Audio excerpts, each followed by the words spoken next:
Hey tout le monde, j'espère que vous allez bien, moi c'est Maëva et bienvenue sur ma chaîne. Pour cette première vidéo, j'ai décidé de vous faire un petit chit-chat make-up, je trouvais que ça allait être plus sympa et je vous avais demandé sur Insta de me poser des questions pour en savoir un petit peu plus du coup sur moi, sur mon parcours, etc. etc. Donc merci à toutes les personnes qui m'ont posé des questions et on va commencer tout de suite. Alors la première question, je suis désolée j'ai mis ma tablette sur le côté pour que ça soit plus pratique, ça a été une question qui est assez revenue pour savoir quel était mon parcours. Moi à la base je n'avais absolument rien à voir avec le make-up quand j'étais plus petite, donc au collège. Je voulais être coiffeuse studio, donc en fait c'était, je crois que ça s'appelle comme ça. Je suis pas sûre mais je crois que ça s'appelle comme ça. C'était en fait coiffeuse pour les célébrités, pour les stars et tout, donc vraiment dans un domaine bien précis. Je voulais le faire en alternance.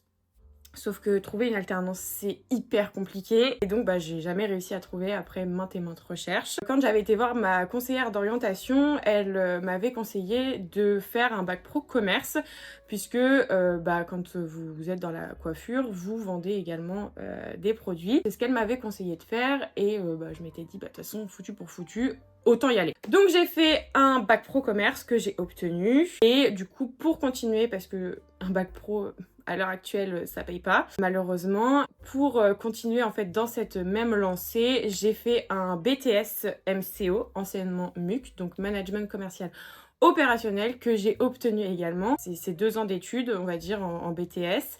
J'ai décidé donc d'arrêter les études parce que je voulais faire une école de maquillage. Du coup, je voulais faire une école de maquillage, sauf que les écoles de maquillage sont hyper chères et j'avais absolument pas les moyens de me payer une école de maquillage. Donc plutôt que de rien faire, j'ai décidé de trouver un emploi en fait. Mon but c'était de travailler pendant 1 ou 2 ans histoire d'avoir un petit peu d'argent et ensuite pouvoir faire une école de maquillage. J'avais déjà repéré quelques écoles, évidemment Make Up For Ever c'était celle qui m'attirait le plus, mais elle coûte extrêmement cher, je crois que c'est 10 000 €, un truc comme ça, enfin bref, c'était super cher. Donc je me suis lancée à chercher du travail et donc j'ai trouvé du travail dans le commerce en tant que vendeuse, donc c'était pas le métier que je voulais faire. Mais il me fallait un travail pour pouvoir me payer mon école, donc c'était mon objectif. Donc me voilà partie. J'avais totalement oublié que cette teinte était beaucoup trop orangée, mais c'est pas grave. Donc me voilà partie dans le commerce. J'y ai travaillé, donc j'ai travaillé dans cette entreprise pendant environ 1 an et demi je crois, puisqu'après mon entreprise a fermé. Donc j'avais trouvé du travail très très rapidement pour le coup. Et donc en fait, en fin d'année, donc je crois que c'est novembre-décembre, j'ai été contactée par une formatrice, donc Fanny, ma formatrice, vraiment gros love sur elle.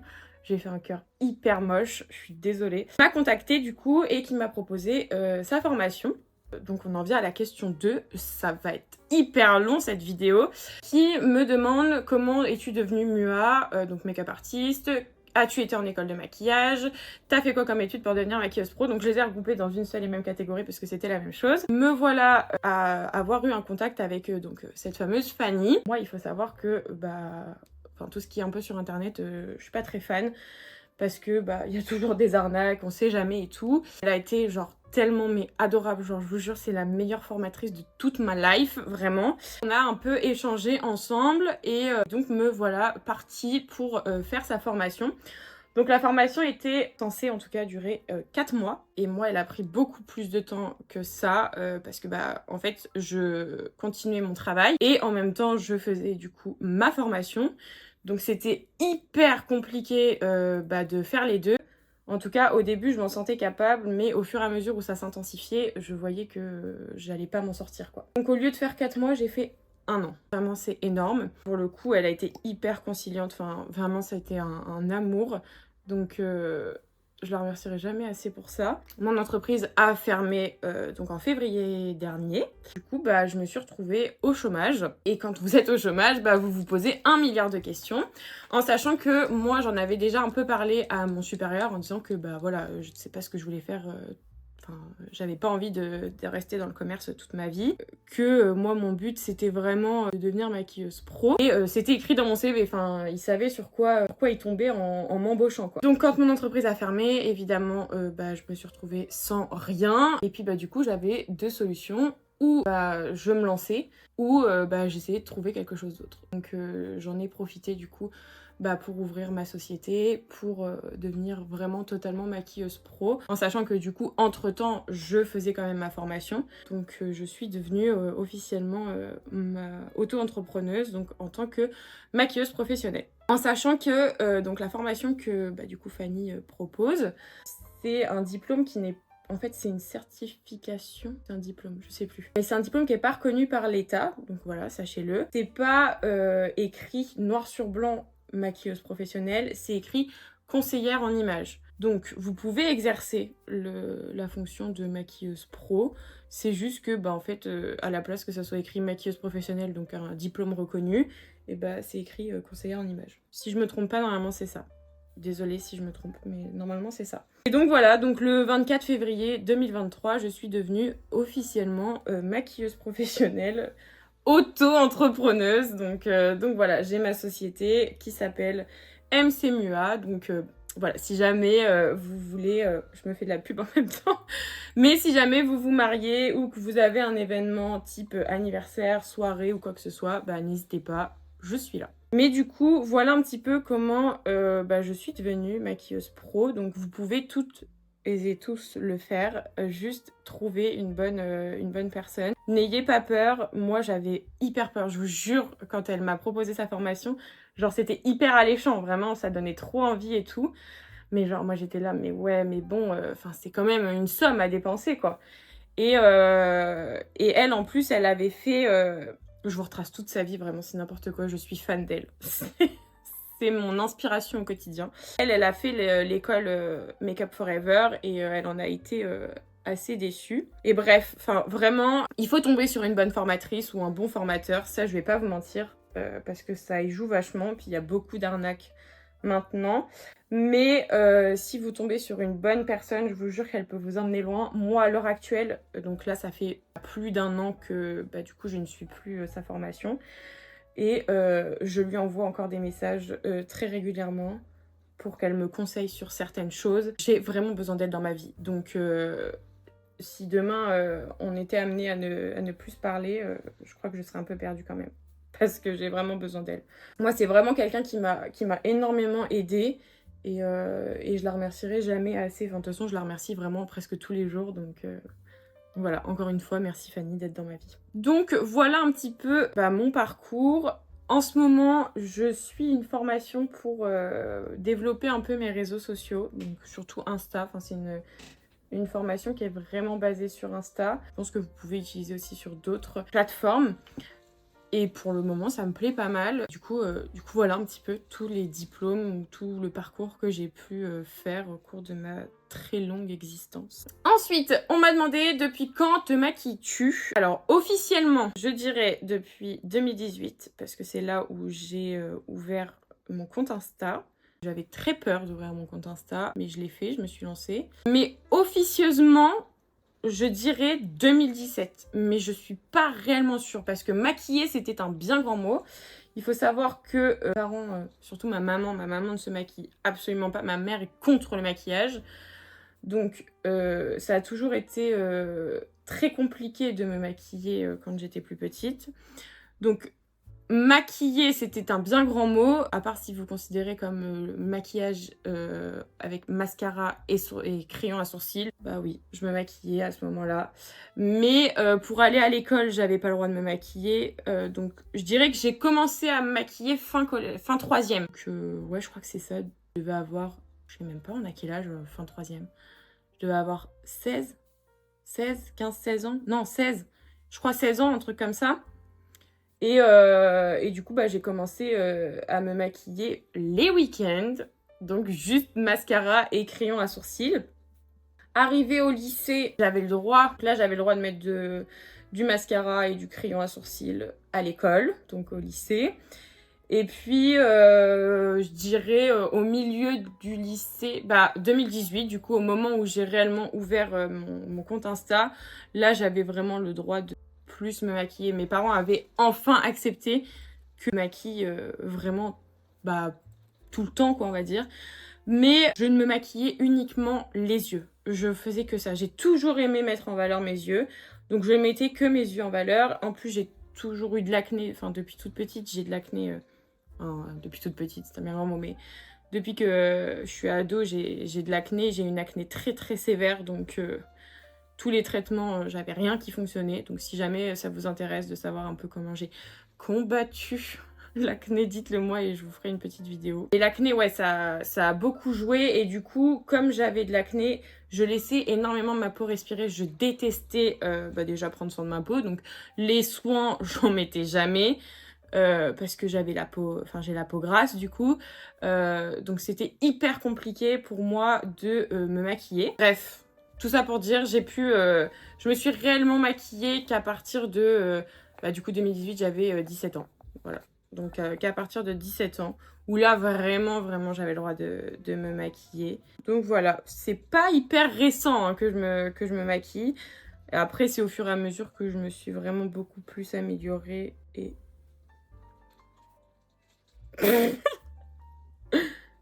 désolée.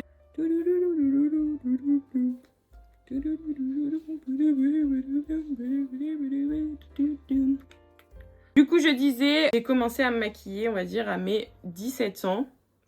Et après, je me suis plus jamais arrêtée. Je suis désolée, je vous regarde pas trop. C'est parce que j'ai mon miroir juste là. J'ai pas mis de base parce que je vais... Enfin, j'ai pas mis d'anti-cerne sur mes yeux. Parce que je vais mettre une base, je pense. Alors, quatrième question. Comment t'es venue cette passion pour le maquillage? Ben, pas de ma mère. Parce que du coup, comme je vous ai dit, elle était anti-maquillage. Donc, et même encore à l'heure actuelle, bon, maintenant elle l'accepte, hein, parce que de toute façon elle n'a pas le choix. Mais, mais elle est vraiment pas pour. Donc, cette passion, en fait, je pense que j'ai toujours été attirée par le monde de la beauté, puisque du coup, pour vouloir devenir coiffeuse, du coup pour les stars, on va dire, je sais pas, coiffeuse de studio, quoi. Je sais même pas si ça s'appelle comme ça. Je crois que j'avais vu ça sur internet quand j'étais plus petite. Et du coup, depuis, je dis ça. Mais ça se trouve, ça s'appelle même pas comme ça. Bref. On va dire coiffeuse de studio parce que c'est comme ça que moi je l'appelle depuis que je suis toute petite. Donc j'ai toujours tourné autour de la beauté. Cette passion, elle est venue vraiment, je pense, de par le fait que je m'inspirais beaucoup de Sananas, de Enjoy Phoenix. Je regardais beaucoup aussi Sandrea. J'aimais bien aussi Beauty Garden, mais je crois qu'elle arrive un peu plus tard. Je crois que j'ai dû la suivre un peu plus sur le tard. Et maintenant, cette passion, c'est beaucoup plus Marion Caméléon, puisque Marion Caméléon, c'est genre vraiment ma queen. Pour moi, c'est ma source d'inspiration. Mais genre, vraiment, elle m'inspire énormément, cette fille. Et j'espère un jour, je vais la rencontrer parce que, genre, ma vie entière, vraiment. Je l'aime trop, cette fille. Elle est, mais genre, tellement inspirante. Elle fait des trucs de zinzin. Du coup, vraiment, Marion Caméléon. Et je suis aussi beaucoup le monde de Salomé. J'aime tellement ses vlogs, genre, je l'aime trop, vraiment. Puis c'est pareil, en fait, maintenant, je suis beaucoup plus les personnes qui ont un peu les mêmes problématiques que moi. Donc, par exemple, Salomé, elle a la peau grasse. Donc, je vais plus être apte à regarder les vidéos de Salomé de par le fait qu'elle a la peau grasse qu'une personne qui a la peau sèche, même si ces vidéos peuvent être très intéressantes. Du coup, moi, ça va moins m'intéresser dans le sens où c'est moins ma problématique. Donc voilà. Ok, ensuite, question 5. Quelles sont tes passions? Alors, en termes de passion, je dirais évidemment le maquillage, sinon ça serait pas très drôle. Ensuite, je dirais la lecture. J'aime beaucoup lire. Alors, je lis pas tout et n'importe quoi. Je lis beaucoup de New Romance. Je sais pas comment vous dites. Mais je lis beaucoup ça, ou les dark romance aussi. Enfin, un peu tout ce qui est dans le love to love, quoi. Beaucoup ça. Après, en termes de lecture, je lis pas grand chose de plus. Hormis ça. Genre, vraiment, je suis pas une très bonne influenceuse là-dessus. Si, j'aime bien aussi tout ce qui concerne l'univers un peu Disney, parce que évidemment c'est une de de mes grosses passions, Disney. Voilà, ça s'ajoute en plus. J'aime beaucoup l'univers Disney. Je suis une grande zinzin de Disney. Si je pouvais passer ma vie à Disney, je crois que je passerais ma vie à Disneyland. Donc voilà. Ensuite, la cuisine. J'aime bien cuisiner aussi. Et puis bah, après, tout ce qui est un peu musique, évidemment. Je ne peux pas passer ma vie sans musique. Si je n'écoute pas au moins de la musique une fois par jour, je crois que je pourrais pas.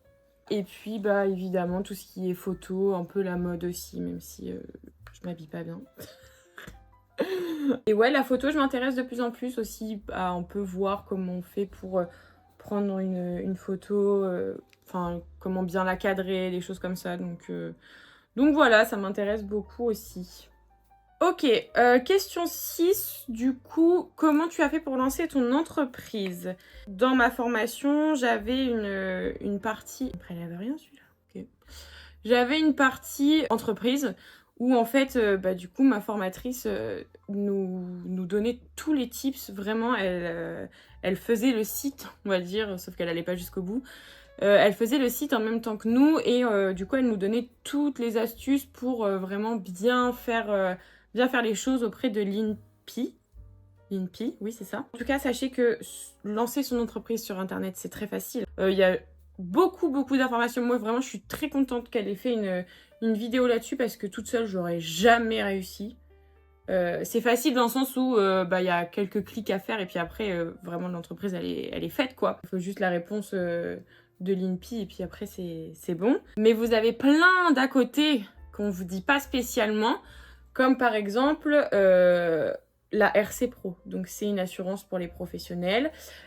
Si par exemple, imaginons, demain je vais maquiller une cliente et ma cliente elle fait une allergie. Si je n'ai pas de RC Pro, bah je suis dans la mouise quoi. Voilà. Donc c'est plein de petits détails qui font que bah, quand vous vous lancez, c'est pas les choses à laquelle vous pensez spécialement. Genre moi personnellement, c'était pas la chose à laquelle je pensais. Par exemple, la voiture. Moi je me déplace.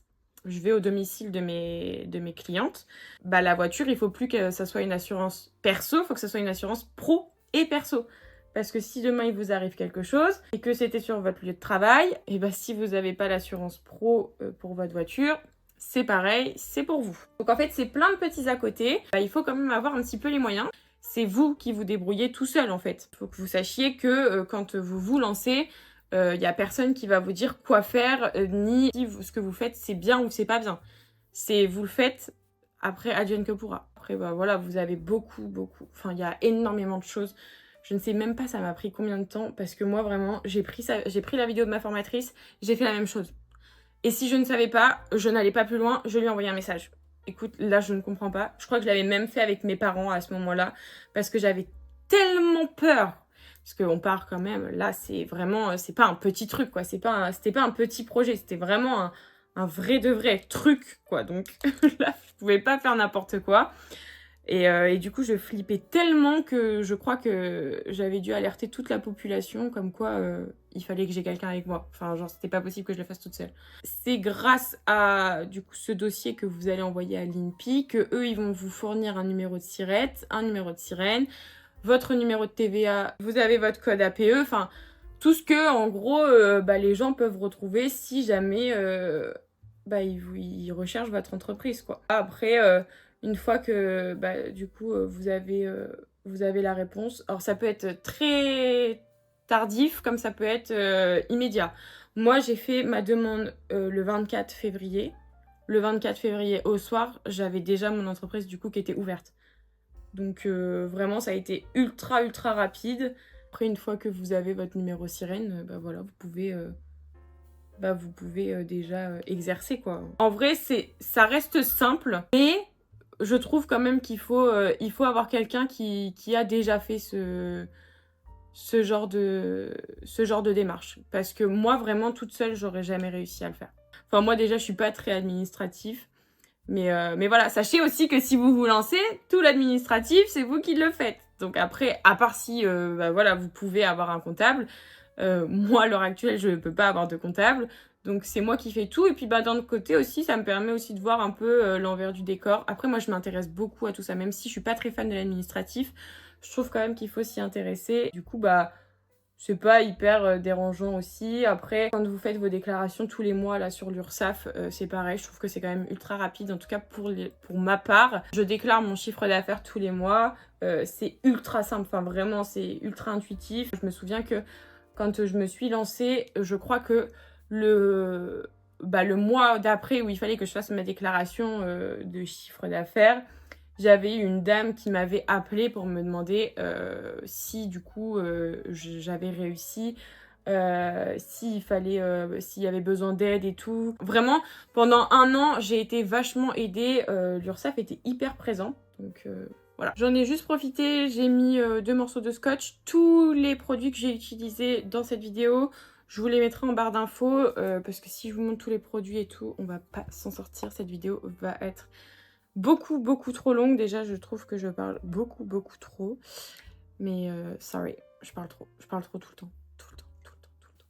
Bref, alors, 7e question, quelle est ta marque préférée de make-up et de skincare? En termes de make-up, je dirais Beauty Bay. Parce que je trouve qu'en termes de rapport qualité-prix, ils sont très forts. Moi, leur palette, je suis désolée, mais c'est un 100 sur 100.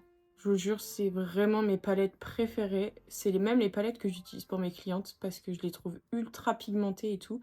Et ils sont d'une qualité, genre, vraiment super bonne. Et pour le prix, c'est vraiment hyper attractif. Donc, je vais dire Beauty Bay. Après, j'aime énormément aussi Sephora. Je trouve que c'est une très bonne marque de make-up. En skincare également, du coup. NYX aussi, c'est pas mal. Et en skincare, j'aime bien The Ordinary. Je trouve que c'est une bonne marque. Après, c'est peut-être pas l'une des meilleures pour certains, mais moi, je trouve quand même que c'est une bonne marque. Et Sephora aussi, j'aime bien.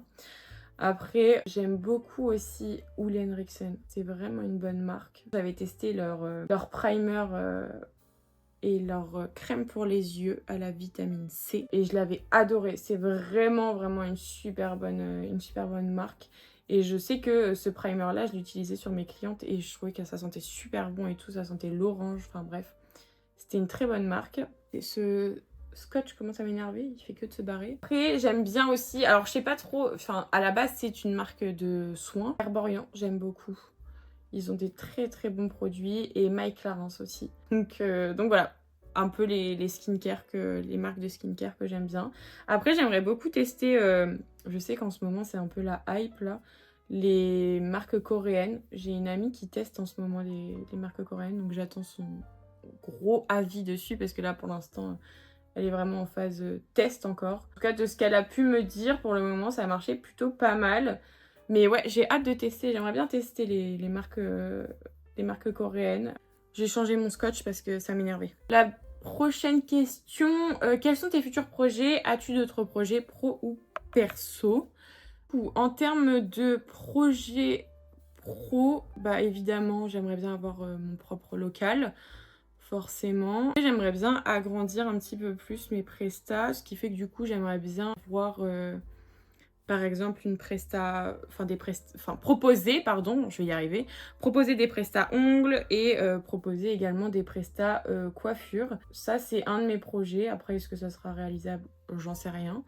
Mais un projet que j'ai depuis un petit moment déjà. Après évidemment j'aimerais bien que ma chaîne s'agrandisse, que vous soyez encore plein à me suivre dans mes aventures et du coup que vraiment voilà on fasse un bout de chemin ensemble. Donc j'espère vraiment que cette chaîne va fonctionner et que vous n'allez pas en avoir marre de m'entendre. Et puis si jamais ça marche pas, c'est pas très grave, au moins on aura essayé. Après en perso, je dirais déjà avoir mon chez moi. Et puis, évidemment, comme je suis une grande fan Disney, j'aimerais bien faire tous les parcs. Genre vraiment de tous les autres pays et tout. Ma vie entière. Donc, si jamais, vous me faites un petit virement. En anonyme, pas de problème. Et puis, voilà, vous me laissez réaliser mes rêves les plus fous. D'aller dans des parcs Disney, mais genre, ma vie entière. Vraiment, ma vie entière. Donc voilà, en termes de projets, c'est des gros projets, hein. Un jour, on va y arriver. En tout cas, je vais tout faire pour y arriver.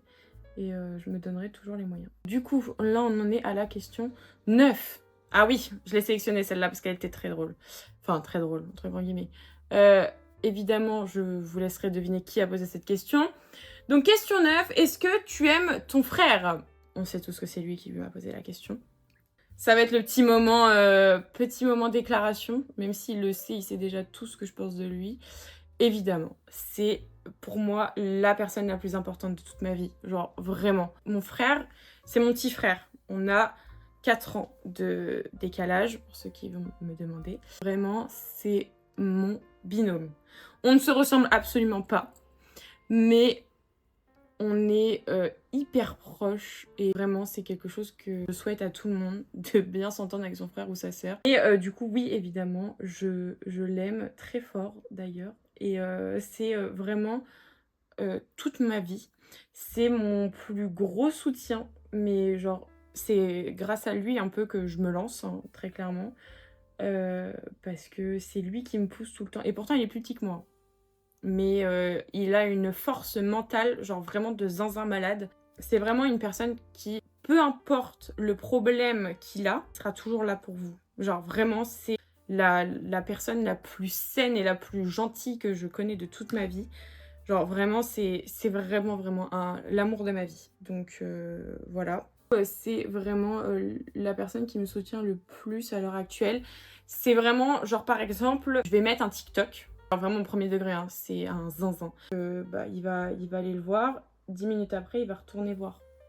Pour voir le nombre de likes, voir le nombre de vues, voir si j'ai des gens qui ont commenté et tout. Et du coup, il me le dit. La dernière fois, j'ai posté sur Instagram. La marque NYX avait dû me répondre, enfin avait dû commenter ma publication. Et bah, il est venu me voir et il m'a dit « Ah, mais il y a NYX qui a commenté ta publication et tout ». Il était trop content, mais comme si c'était lui qui avait publié la photo, quoi. Genre, je vous jure, c'est vraiment mon tout. Je vous jure, je pourrais pas vivre sans lui. Bref, je l'aime vraiment d'amour et c'est mon soutien au quotidien et vraiment, sans lui, je serais pas grand-chose. Bah, je serais pas là où j'en suis aujourd'hui, hein. Je fais tout avec lui, mais vraiment tout. Toutes mes conneries, c'est avec lui. Tous mes projets, c'est avec lui. Enfin, genre vraiment, c'est toute ma vie. C'est toute ma vie, ce gamin. Toute ma vie. Ensuite, question 10. Tu passes combien de temps sur un maquillage en général? Eh bien, en général, mon teint me prend environ 1 heure. Rien que pour faire le teint. Je suis hyper longue parce que j'adore travailler mon teint. Après, les yeux, en général, quand je fais mon teint, si imaginons je suis attendue quelque part, je fais quelque chose de très rapide. Donc je dirais 30 minutes. Si par contre je suis pas attendue et que j'ai le temps, je peux faire quelque chose d'assez développé, assez sophistiqué, un peu en détail et tout. Ça peut me prendre entre 30 minutes à 1h30, on va dire. Donc environ entre, je dirais, 1h30 et 2h30, je peux mettre au total. Après, pour mes clientes, je prévois 2h30 à chaque fois. En fait, je préfère me dire, je suis large. Comme ça, je prends le temps si jamais elle veut faire quelques changements ou si on papote un petit peu et tout. Donc 2h30 pour mes clientes et moi, vraiment 1h30, 2h30, grand max, mais vraiment grand max, quoi. Enfin, dernière question, quelle est ta journée type quand tu vas faire un make-up, donc organisation, etc., etc. Alors, déjà, moi je prépare tout la veille. Si c'est pas organisé, si c'est pas tout préparé déjà dans ma tête et tout, c'est mort. C'est mort. Il faut qu'il y ait un minimum d'organisation. Donc je prépare tout la veille, comme ça le lendemain j'ai juste à vérifier et au moins ça me rassure, quoi. Je prépare tout, je sors tout mon matériel. Je vérifie que, évidemment, il ne me manque rien. Une fois que j'ai sorti tout mon matériel, je regarde ma fiche client, parce que souvent, quand on fait un essai ou quand j'ai ma cliente en rendez-vous avant en visio, je prends des notes par rapport à ce qu'elle me dit, ce qu'elle recherche, son type de peau, ses inspi, si elle a des inspi. Je relis toute ma fiche client. Très clairement. Et du coup, je prépare en fonction de ce qu'elle veut. Ensuite, le jour J, j'arrive avec un petit peu d'avance. Pas trop non plus parce que je sais qu'il y a certaines personnes qui n'aiment pas trop. Donc je viens toujours avec un petit peu d'avance, histoire de me repérer un peu sur les lieux. On s'installe. Si elle a des choses à faire, elle fait ses petits trucs. Et puis moi, du coup, ça me laisse le temps de m'installer tranquillement. Et puis après, on passe du coup au maquillage. Donc, ensuite, je lui montre le résultat, je fais mes photos, je fais mon contenu, je lui demande évidemment de valider les photos si jamais elle veut qu'on en refasse ou quoi que ce soit. Et puis bah après je rentre chez moi quoi. Du coup une fois que j'arrive chez moi, et bah je déballe tout mon matériel, j'enlève tout ce qui va avoir besoin d'être désinfecté, qui va avoir besoin d'être nettoyé également. Je lave tout le soir même parce que comme ça après je suis tranquille. Je mets ma serviette à laver évidemment. Et puis bah voilà, je vous dis, je désinfecte tout ce dont il y a besoin. Vraiment, je désinfecte tout. Quand ça a touché la cliente, je désinfecte, question d'hygiène. Et puis, je m'oblige vraiment à nettoyer mes pinceaux le jour même. C'est pas ma partie de plaisir, hein, vraiment pas. Plus tard, du coup, peut-être genre 15 jours, 3 semaines après, je renvoie un message à ma cliente pour savoir déjà qu'est-ce qu'elle a pensé. Si le lendemain, elle me renvoie un message, j'accepte avec grand plaisir pour me parler un peu de ce qu'elle a ressenti par rapport à son make-up et tout. J'aime bien quand même si je sais que l'essai s'est bien passé et que le maquillage a bien tenu, le lendemain ou 15 jours, 3 semaines après le maquillage, j'aime bien renvoyer un message à ma cliente pour savoir ce qu'elle a réellement pensé une deuxième fois de son maquillage, si elle est contente du résultat qu'elle a obtenu, si le maquillage a réellement bien tenu toute la journée. J'ai besoin de le savoir de ma cliente parce que si jamais ça n'a pas tenu, il faut que moi derrière je puisse changer certaines choses et du coup que je puisse encore plus m'améliorer puisque évidemment personne, encore une fois, n'est parfait. Donc voilà, j'envoie un message à ma cliente, savoir comment ça s'est passé. Et souvent, entre-temps, je regarde un peu les photos que j'ai prises et je lui demande ce qu'elle en pense. Je retouche très peu mes photos, ça m'arrive de les retoucher, mais je les retouche que si réellement il y a besoin. Ça m'est déjà arrivé de retoucher mes photos, mais je les retouche tellement légèrement parce que je déteste retoucher les photos. Pour moi, je trouve que ça gâche complètement le rendu final.